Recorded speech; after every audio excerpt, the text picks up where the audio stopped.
వందే మాత్రం బిల్లు మీద అసదుద్దీన్ ఓవైసీ తన యొక్క కడుపు మంటని స్పష్టంగా కక్కేశాడు. వందే మాత్రం బిల్లు అనేది ఏ విధంగా పాస్ అయిందో అర్థం కావడం లేదు. ఆ రోజు 1950లో మన మొదటి రాష్ట్రపతి బాబు రాజేంద్ర ప్రసాద్ గారు ఏ విధంగా దీన్ని ఏకతీర్మానం చేసాడో అర్థం కాలేదు. కనీసం పార్లమెంట్లోనైనా తీర్మానం పెట్టకుండానే జాతీయ గేయంగా ప్రకటించేశాడు. అది చాలా పెద్ద పొరపాటు. ఇప్పుడేమొచ్చేసి మా నెత్తిని దీన్ని పెడుతున్నారు.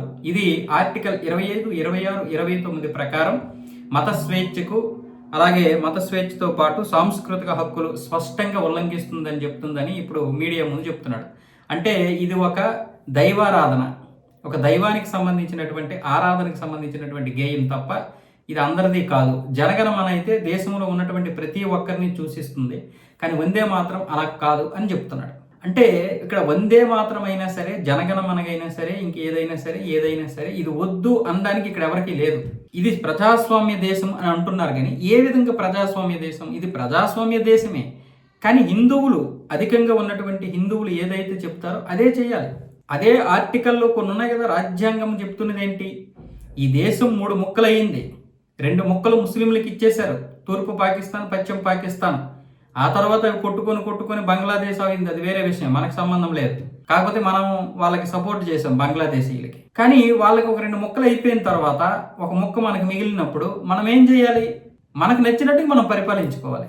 అక్కడ హిందువులు చెప్పినట్లుగా వింటున్నారా?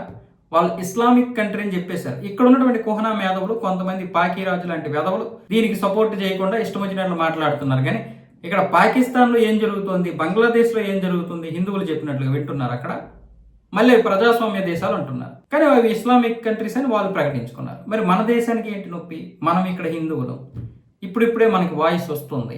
ఇలాంటి నేపథ్యంలో నేను అది పాడను, ఇది పాడను. ఇక్కడ కూడా మనం పార్లమెంట్లో వీటిని పాస్ చేసుకోవడానికి తంటాలు పడాల్సి వస్తుంది. వాళ్ళు అక్కడ ఒక మాట అంటే చెల్లిపోతుంది, మనం ఇక్కడ తంటాలు పడాల్సి వస్తుంది. ఈ విధంగా మాటలు పడాల్సి వస్తుంది.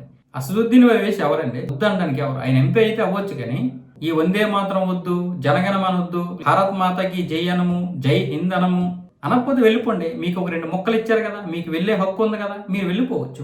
ఎవరైనా వెళ్ళిపోవచ్చు, పాకీరాజు లాంటి వాళ్ళైనా వెళ్ళిపోవచ్చు. అసలు ఇక్కడ పాకీరాజుకి అయితే బ్రతకడానికి హక్కే లేదు. ప్రకాష్ రాజ్కి, జోసెఫ్కి ఈ దేశం మీద నాకు ప్రేమ లేదు, నేను దేశ భక్తుడిని కాదు, అలాంటప్పుడు ఎందుకు ఇక్కడ ఉండవు? నీకు సపరేట్గా 2 ముక్కలు ఇచ్చారు, నీకు నచ్చిన ముక్క వైపు వెళ్ళిపో. పాకీరాజుకి అయినా సరే రేపు రాజ్యాంగం వస్తుంది. మీరు ఇలా అనుకుంటున్నారేమో కానీ